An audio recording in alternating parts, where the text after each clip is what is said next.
Brian Straessle of the Sycamore Institute. It was good to have him today. He was speaking to real data that matters to Tennessee.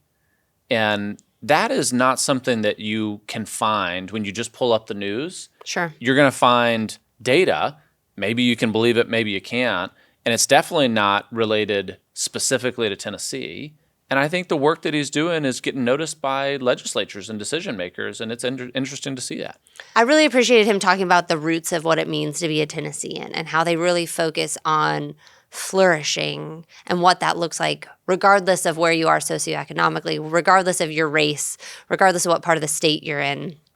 You guys were just talking on the way out the door about the training our team went to with Sycamore. You should talk about that a little bit.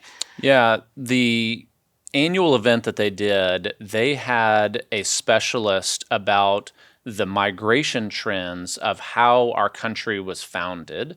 And they had this color-coded map, and there were probably 15 different colors, and it shows how people settled the United States. And the people that we now know as Louisianans today, right? Swamp people, a different dialect, totally different culture.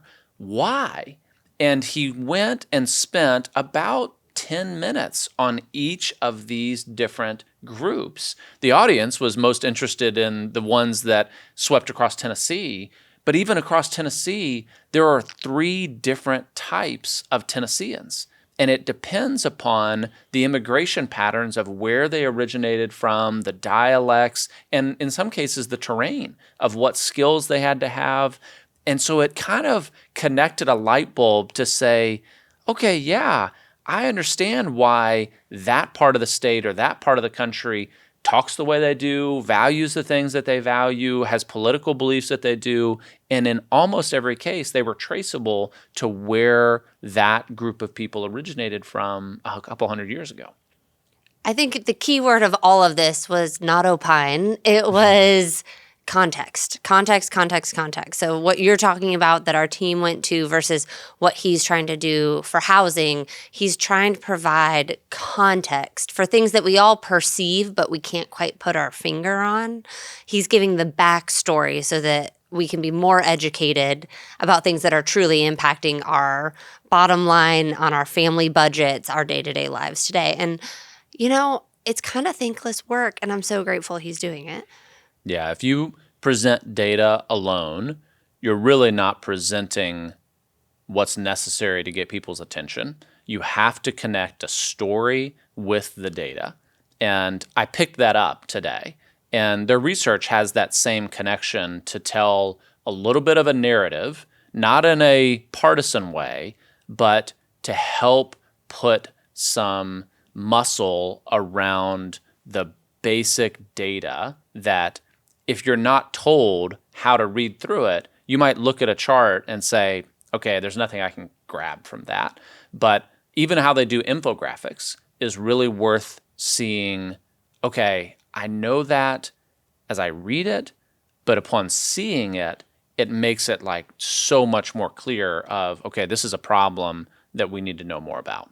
I'm curious for you, Spence. So former debater, and I say with great love, debate nerd, because I think nerd is a compliment, not an insult. But does your inner debate nerd, as he's sitting there saying, we're truly bipartisan, we're not fighting for one side or the other, we're trying to give you the context and then a way out. Does your former debate self think, would you ever do something like that? Or do you feel much more like, no, I'd have to fight for a side?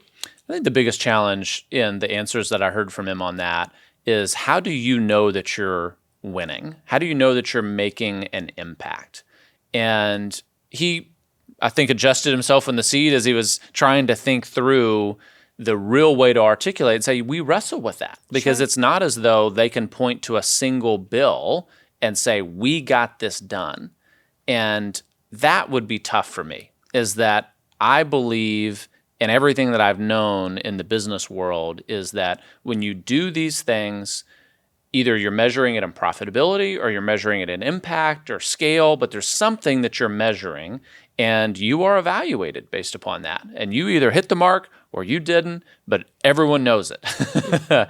And I would struggle with that. And I think underlying academia is also something that would be more challenging for me because there isn't that clear connection that you produced X or your team did Y, and this was the outcome for better or worse. I think it's a interesting thought about leadership and different ways that one can lead. So he's leading through storytelling, through data analysis, and I think you're much more of a change agent.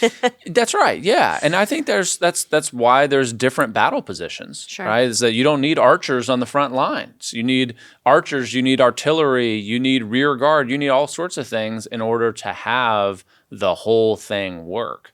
But I know for me, I would have a hard time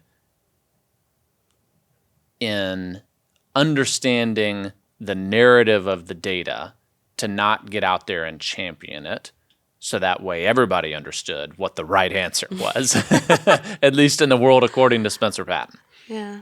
Well, it was really fun. It was a fun podcast to be on with you today. I feel like he's so knowledgeable and he just oozes depth and detail and makes me want to go read everything on their website until it probably goes over my head. It's almost like we should invite him to our speaker series. Ba-dum-bum. I think a lot of how people react to this podcast today, we're going to pick a specific topic with him because they do so much interesting research. It'll be really fun to see what comments we get here so that we can drive that narrative for what people might want more of.